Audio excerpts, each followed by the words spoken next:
नमस्कार, प्रभा साक्षी देख रहे हैं आप। मैं हूं आपके साथ अंकित सिंह। कार्यक्रम है चाय पर समीक्षा और हमेशा की तरह इस कार्यक्रम में मौजूद हैं प्रभा साक्षी के संपादक नीरज कुमार दुबे जी। सर, बहुत स्वागत है आपका। धन्यवाद अंकित जी। और चूंकि कोरोना वायरस का खतरा तो देश में बढ़ने लगा है, हालांकि राहत की बात यह है कि फिलहाल आंकड़े भारत में नहीं डरा रहे हैं, लेकिन आसपास के जो आंकड़े हैं, खास करके चीन, जापान, कोरिया के आंकड़े वो डराने लगे हैं और यही कारण है कि देश में सतर्कता अब देखी जा रही है जी। इसी कड़ी में भारत जोड़ो यात्रा दिल्ली पहुंच चुकी है। 107-8 दिन की यात्रा के बाद ये दिल्ली पहुंची है जी। राहुल गांधी जबरदस्त तरीके से हमलावर भी हैं भाजपा पर, कांग्रेस पर। सवाल ये उठने लगा कि क्या भाजपा भारत जोड़ो यात्रा को रोकने के लिए बहाने कर रही है, ऐसा कांग्रेस की ओर से आरोप लगाया जा रहा है। आपको भी पता है, मनसुख मांडविया ने एक पत्र लिखा, उस पत्र में स्थगित करने की बात कही जी। और इस तमाम मुद्दे को लेकर वार पलटवार की राजनीति भी चल रही है। फिलहाल कैसे देखते हैं इस तमाम मुद्दे? देखिए, अगर ये जो भारत जोड़ो यात्रा जैसा आपने बताया दिल्ली पहुंच गई है, अगर डर होता किसी दल को, किसी दल की यात्रा से, तो वो तब होता जब उस राज्य में चुनाव हो रहे हों। क्या दिल्ली में कोई चुनाव हो रहा है? दिल्ली में तो चुनाव अभी भी होके गया है, एमसीडी का चुनाव। क्या दिल्ली और उसके आसपास अगर हम बात कर लें, हरियाणा की बात कर लें, या हम बात कर लें उत्तर प्रदेश की बात कर लें, या राजस्थान की बात कर लें, क्या इनमें तुरंत कोई चुनाव होने वाला है? नहीं होने वाला है। तो ये दिखाना कि भाई आप हमारी यात्रा से डर गए हैं। ठीक है कि भीड़ वो दिल्ली में भी दिख रही है, उनके साथ भीड़ कन्याकुमारी में भी थी और कांग्रेस ने सफलतापूर्वक इस यात्रा का संचालन किया, इसमें कहीं कोई दो राय नहीं है। लेकिन अगर यात्रा से डर लगता तो शायद यात्रा के पहले दिन लग जाता, या यात्रा के दूसरे, तीसरे, 5वें दिन, 10वें दिन, 20वें दिन, 50वें दिन लगता। आपने बताया कि 100 दिन हो चुके हैं यात्रा के लगभग, तो 100वें दिन आके क्यों डर लगेगा? ये एक सवाल उठता है। दूसरा, उन्होंने कहा कि बार बार वो ये बात कह रहे हैं कि मैं मोहब्बत की दुकान खोल रहा हूँ नफरत के बाजार में, और जो कांग्रेस कार्यकर्ता हैं वो भी मोहब्बत की दुकान खोलें। तो ये एक चीज़ देखनी होगी कि ठीक है, आप कह रहे हैं कि मैं मोहब्बत की दुकान खोल रहा हूँ, लेकिन कन्याकुमारी से आपकी यात्रा शुरू हुई, दिल्ली पहुंची। कन्याकुमारी में भी आपका एक ही डायलॉग था कि बीजेपी और आरएसएस नफरत फैला रहे हैं। दिल्ली में भी आप आके यही डायलॉग मार रहे हैं कि बीजेपी आरएसएस नफरत फैला रहे हैं। तो नफरत नफरत नफरत, हर जगह आपने नफरत शब्द का उपयोग किया है। तो नफरत का बाजार तो आप लगभग एक तरह से फैला कर आ रहे हैं। आपको इस यात्रा के दौरान आप कांग्रेस क्या रूपरेखा रखती है समस्याओं के मुद्दे को हल करने के लेकर, वो आपको जनता के बीच में रखनी चाहिए थी। आपने ऐसा नहीं किया। आप सिर्फ दूसरों पर हमलावर रहे हैं। आप क्या कर सकते हैं, आपके समय में क्या बहुत बेहतरीन काम हुआ था, आपको ये सब बताना चाहिए था। लेकिन सिर्फ आप देखिए, यात्रा को अभी आप देखेंगे तो यात्रा जहाँ भी जिस भी राज्य में गई है विवादित ही रही है। चाहे हमने महाराष्ट्र में सावरकर का मुद्दा था, कर्नाटक में भी एक कांग्रेस के ही जो कार्यकारी अध्यक्ष हैं उनका हिंदुओं के खिलाफ कुछ एक ऐसा बयान आ गया था। जब केरल में थी, जब भारत जोड़ो यात्रा, उस समय एक पादरी से, विवादित पादरी के साथ जो राहुल गांधी की मुलाकात हुई थी, उस समय एक विवाद खड़ा हो गया था। तो लगातार विवादों में रही यह यात्रा राहुल गांधी को, कांग्रेस को कितना फ़ायदा पहुंचा पाएगी राजनीतिक रूप से, ये तो खैर आने वाला समय बताएगा।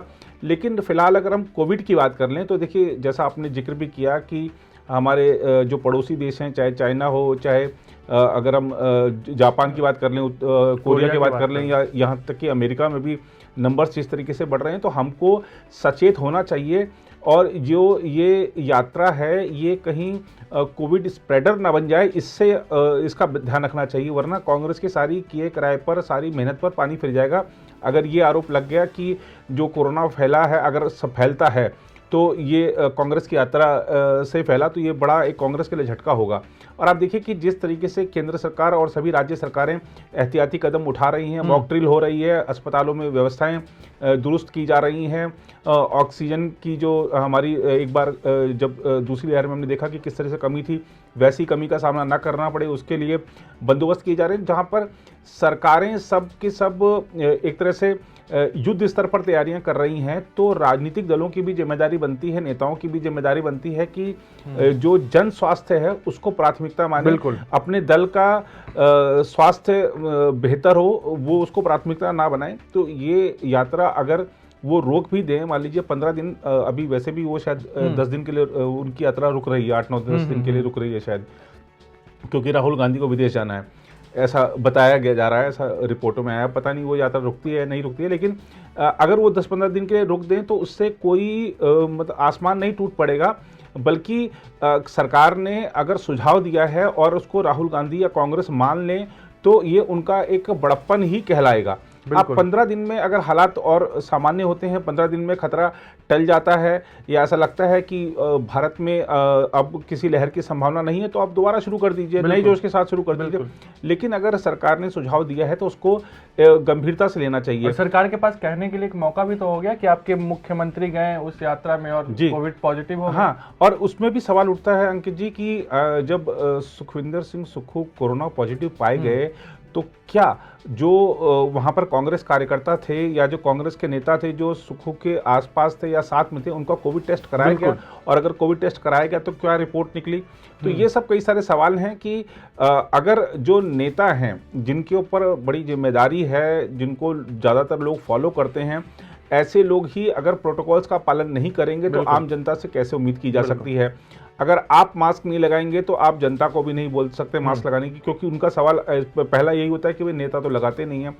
तो जो नेता होते हैं उनसे लोग प्रेरणा लेते हैं। तो अगर आप किसी के प्रेरणा स्रोत बनना चाहते हैं तो आप भी नियमों को पहले अपने ऊपर लागू कीजिए। और कोविड का जो खतरा है, अगर किसी को उसको लगता है कि भाई नहीं ये तो सिर्फ डराया जा रहा है, तो डराया नहीं जा रहा है, वो आशंका से एक अलर्ट रहना सबकी जिम्मेदारी है। आप सोचिए, आप याद करिए वो वक्त जब कोरोना से कितने भयावह हालात थे भारत में, वो वक्त याद कीजिए। और अगर ऐसा वक्त भगवान ना करे दोबारा आए, वो उसकी कल्पना से भी देखिए कोई भी आदमी सिहर जाता है। तो हम ऐसा कोई काम ही ना करें जिससे कि कोई हम पर आरोप लगाए कि हमने फैला दिया, या हम जैसा कि तबलीगी जमात के मामले में हमने देखा था, तो तबलीगी जमात की पुनरावृत्ति ना हो जाए कांग्रेस की इस जमात को लेकर। तो ये थोड़ा सा कांग्रेस को ध्यान रखना होगा, मुझे लगता है। बिल्कुल। तो भारत जोड़ो यात्रा दिल्ली में पहुंच चुकी है और देखना होगा कि आने वाले दिनों में आखिर ये यात्रा किस ओर जाती है और क्या करवट लेती है। खैर, अपने टॉपिक को आगे बढ़ाते हुए सर हम बात करेंगे संसद की, क्योंकि संसद का शीतकालीन सत्र था, ख़त्म हो गया। लेकिन इस सत्र से हासिल क्या हुआ? केवल राजनीतिक वार पलटवार, क्योंकि संसद में हमने मल्लिकार्जुन खड़गे के बयान पर जो हंगामा हुआ वो भी देखा, चीन के मामले पर जो हंगामा हुआ वो भी देखा, लेकिन हासिल क्या हुआ? देखिए, अगर हम देखें सत्र खत्म होने के बाद जो एक परंपरा रही है लोकसभा अध्यक्ष की राज्यसभा सभापति आपकी जगह राज्यसभा सभापति की, तो उन्होंने अपनी प्रेस कॉन्फ्रेंस में बता दिया है कि जो सदन की कार्य उत्पादकता थी वो कितनी रही है। लोकसभा में शायद 98% बताई गई है, बिल्कुल, और राज्यसभा की शायद 100 से ऊपर रही है, 102% रही है। तो हम अगर आंकड़ों के लिहाज से देखें तो कार्य उत्पादकता के मामले में दोनों सदनों का बेहतरीन प्रदर्शन रहा। लेकिन क्या जनता की उम्मीदें पूरी हुई? अब आप देखिए कि कोई भी सत्र जब शुरू होता है उससे पहले विपक्ष के पास मुद्दों की एक लंबी सूची होती है कि हमको ये मुद्दे पे सरकार को घेरना है, हमको वो मुद्दे पे सरकार को घेरना है। लेकिन सत्र शुरू होने के बाद सुई सिर्फ एक मुद्दे पर अटक जाती है। वो मुद्दा ऐसा होता है जिससे सदन की कार्यवाही में बाधा पहुंचे। कभी वो पेगासस हो जाता है, कभी चाइना हो जाता है, कभी कुछ और हो जाता है। सरकार जब बार बार कह रही है कि संवेदनशील मुद्दों पर चर्चा करने की बजाय हम आपको बता देते हैं या जो भी फ्लोर लीडर्स हैं उनके साथ बातचीत कर लेते हैं कि मुद्दा क्या है, इस पर सरकार क्या कर रही है, ये आपको समझाते हैं। और जो आंतरिक सुरक्षा से जुड़े मुद्दे हैं, सीमा की सुरक्षा से जुड़े मुद्दे हैं, उन पर सार्वजनिक रूप से चर्चा ना की जाए तो अच्छा रहेगा।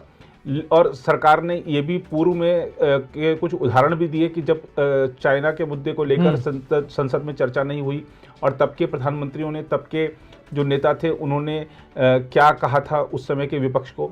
तो ये चीज़ें अब कांग्रेस भी जानती है कि ये संवेदनशील मुद्दा है, इस पर चर्चा नहीं की जा सकती। लेकिन राजनीति के चलते जिस तरह से हंगामा किया गया, सदनों की कार्यवाही को बाधित किया गया, वो ठीक नहीं था। और आप देखिए कि जिस तरीके से कांग्रेस के नए जो अध्यक्ष बने हैं मल्लिकार्जुन खड़गे जी, उन्होंने सीधा प्रधानमंत्री पर अटैक किया और इस तरीके के शब्द कहे कि उनको यहाँ पे दोहराया नहीं जा सकता है। तो ये दिखाता है कि हमारी जो एक राजनेता ही राजनीति की जो गरिमा है, जो मर्यादा है, उसको कितना गिरा रहे हैं। और प्रधानमंत्री व्यक्ति एक नहीं, संवैधानिक पद है, जो संस्था है, उसका तो सम्मान कीजिए, लेकिन अगर आप वो भी नहीं कर रहे हैं तो ये एक दिखाता है कि आप किस ओर जा रहे हैं, राजनीति को किस ओर ले जाना चाहते हैं। संसद सत्र में हम कह सकते हैं कि प्रधानमंत्री जी ने जब संसद का जब सत्र शुरू हुआ, उस दिन जब प्रवेश कर रहे थे संसद परिसर में, मीडिया से बातचीत की, उन्होंने एक बात कही थी। वो बात ये थी कि हम चाहते हैं कि सभी मुद्दों पर चर्चा हो, खुलकर चर्चा हो, सबको अपनी बात रखने का मौका मिले। और उन्होंने एक बात और बताई थी कि जो भी पहली बार निर्वाचित होकर सांसद आए हैं, वो जब भी मिलते हैं तो यही बात कहते हैं कि हमको मौका नहीं मिल पाता है कि हम अपनी बात सदन में रख पाएं। अब आप देखिए कि प्रधानमंत्री के समक्ष जो पीड़ा व्यक्त की थी, जो पहली बार चुनकर सांसद आए हैं, उनकी पीड़ा वहीं की वहीं रह गई। क्या वो अपनी बात रख पाए? उनको मौका मिला? ये जो हंगामा होता है, हंगामा के दौरान हम उन सांसदों का हक छीन लेते हैं जो तैयारी करके आए होते हैं कि अपनी बात हम रखेंगे, आज हम अपनी क्षेत्र का ये मुद्दा उठाएंगे। हर सांसद मेहनत करता है, अपनी बात सदन में रखना चाहता है, लेकिन उनका अगर हक छीन लिया जाता है इस हंगामे के जरिए, तो ये हक उनका नहीं छीना जा रहा है, जनता का हक छीना जा रहा है। जनता चाहती है कि हमारा सांसद उठाए, सांसद को नहीं उठाने का मौका मिल रहा है। तो इसका जिम्मेदार कौन है? इसका जिम्मेदार वो पॉलिटिकल पार्टियां हैं जो संसद कैसे बाधित हो इसके बारे में रणनीति बनाकर काम करती हैं। हमको ध्यान होना चाहिए अंकित जी, गुलाम नबी आज़ाद ने जब कांग्रेस छोड़ी तो उन्होंने एक बयान दिया था, और उस बयान में यही बात उन्होंने कही थी कि जो सिर्फ इसी बात की रणनीति बनती है कि कैसे सत्र बाधित हो, कैसे ये सब पार्लियामेंट को काम ना करने दिया जाए। तो ये वो लोग हैं जो बाहर कहते हैं कि भारत में लोकतंत्र खत्म हो रहा है, भारत का लोकतंत्र खतरे में है, और संसद या जो और संवैधानिक संस्थाएं हैं उनको क्षति पहुंचाई जा रही है। लेकिन यही लोग वो हैं जो असल में संसद को बाधित करने का खेल रचते हैं, साजिशें रचते हैं और उसको अंजाम देते हैं। जनता सब देख रही है। मुझे लगता है कि जब भी चुनाव होंगे जनता अपना जो स्पष्ट मत सुनाएगी। लेकिन एक छोटा सा सवाल था, संसद से ही जुड़ा हुआ, क्योंकि संसद का शीतकालीन सत्र 29 दिसंबर तक प्रस्तावित था जी, 23 को खत्म हो गया, और लगातार 8वां सत्र है शायद ये कि जो समय से पहले खत्म हुआ है। इससे पहले भी ये क्या कारण होते हैं इसके लिए सर? देखिए, वो जब भी क्या होता है कि एक कार्य मंत्रणा समिति होती है और सबकी सहमति से ही समय पूर्व सदन का जो सत्र है वो समाप्त किया जा सकता है। तो सबकी सहमति से हुआ, ये बात सही है। और जैसा बताया भी है लोकसभा अध्यक्ष जी ने और राज्यसभा के सभापति जी ने, तो सबकी सहमति से हुआ है। लेकिन जनता जानना चाहती है कि लगातार 8वां सत्र है, आपने समय से पहले खत्म कर दिया, तो क्या आपने ये भी बता दिया कि काम पूरे हो गए, लेकिन जनता कह रही कि आपने ना तो बेरोजगारी पे चर्चा की, ना आपने महंगाई पे चर्चा की, ना आपने ये मुद्दे पे चर्चा की, ना वो मुद्दे पे चर्चा, तो काम क्या हो गया? ये कुछ चीजें ऐसी हैं जिसमें पारदर्शिता लानी पड़ेगी। बिल्कुल। और जनता से जो जुड़े सवाल हैं उनको सरकार को भी, विपक्ष को भी समझना पड़ेगा कि हम जनता को यूं ही नहीं समझे कि हमने दिखा दिया और सब जनता समझ गई। जनता, पब्लिक बड़ी स्मार्ट है और सब जानती है। आखिर में एक सवाल चूंकि अचानक जाते जाते ये आ गया, इसलिए बिहार के एक नेता है अब्दुल बारी सिद्दीकी, उन्होंने कहा है कि भारत में मुसलमान सुरक्षित नहीं है। उन्होंने अपने बेटा और बेटी को कह दिया जो कि विदेशों में पढ़ाई करते हैं कि आप वहीं रह जाओ, वहीं की नागरिकता ले लो। भाजपा कह रही कि अच्छी बात है, आप बाई चांस इंडिया में रह गए हैं, आप चले जाइए पाकिस्तान। सर, इस तरह के बयान अभी भी 8 साल 7 साल के बाद, केंद्र की मोदी सरकार के बाद से एक तरीके से हमने देखा कैसे एक नैरेटिव सेट किया गया। शुरुआत में आप दादरी का मामला ले लो, या फिर उसके बाद कई अलग अलग, ये अभी भी ये कैसे चल रहा है? देखिए, ये ऐसे लोग जो हैं तुष्टीकरण की राजनीति करते हैं और सिर्फ एक भय फैलाने की जो राजनीति है, और जो मुसलमान आज जाग रहे हैं उनको अपने अधिकारों के बारे में पता लग रहा है, आगे बढ़ना चाहते हैं, उनके पांव खींचने के लिए, वापस खींचने के लिए ये लोग ऐसे बयान देते हैं। ऐसे लोगों को एक चीज़ देखनी चाहिए कि जो भारत के मुसलमान हैं, जो आम मुसलमान हैं, जो जिनका पॉलिटिक्स से वास्ता नहीं है, वो भारत में खुश हैं, भारत के साथ रहना चाहते हैं, और वो ये भी बात जानते हैं कि पूरी दुनिया में अगर कहीं मुसलमान खुश है, पूरी दुनिया में सबसे ज़्यादा किसी मुसलमान को कहीं अधिकार है तो वो भारत में ही है। और ऐसे लोग जो कहते हैं हम भारत छोड़ना चाहते हैं या अपने बच्चों को सलाह दे रहे हैं कि आप विदेशों में जाकर रहिए, जरा उनको मैं एक पीओके का वाकया बता दूं।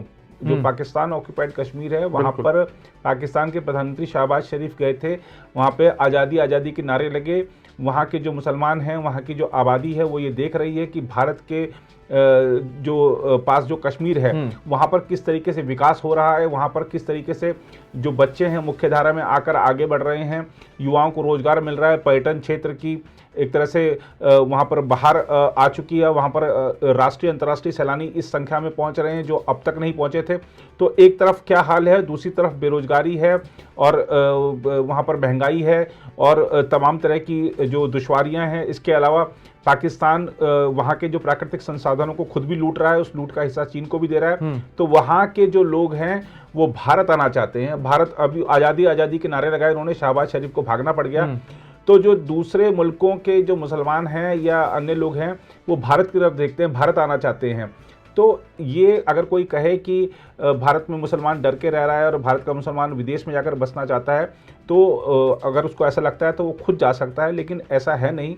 भारत में जो मुसलमान हैं, भारत के जो मुसलमान हैं वो इसी मिट्टी में, वो खुद भी कहते हैं कि हम इसी मिट्टी में जन्मे हैं, इसी मिट्टी में मिल जाएंगे, इस मिट्टी से प्यार है, यहीं रहना है और कहाँ जाना है। तो ये जो लोग कहते हैं वो सियासत के लिए करते हैं, उनको ऐसी बातों से शायद कुछ राजनीतिक लाभ मिल जाता है, लेकिन उस लाभ का जो हिस्सा वो जनता को जरा भी नहीं देते हैं। बिल्कुल। तो खैर 2022 समाप्त होने वाला है, 23 आने वाला है और 23 में कई राज्यों का चुनाव है और 24 में तो है ही। तो उसको लेकर राजनीति पारा अब हाई रहने वाला है। फिलहाल आज के चाय पर समीक्षा कार्यक्रम में इतना ही। अगले सप्ताह आपसे फिर मुलाकात होगी। तब तक मुझे यानी अंकित सिंह और प्रभा साक्षी के संपादक नीरज कुमार दुबे को दीजिए इजाजत। फिर होगी मुलाकात। नमस्कार। अगर आप भी लेना चाहते हैं देश दुनिया की तमाम जानकारी तो आज ही सब्सक्राइब करें हमारे चैनल को। साथ ही नीचे दिए बेल आइकन को जरूर दबाएं ताकि हर अपडेट आप तक पहुंच सके।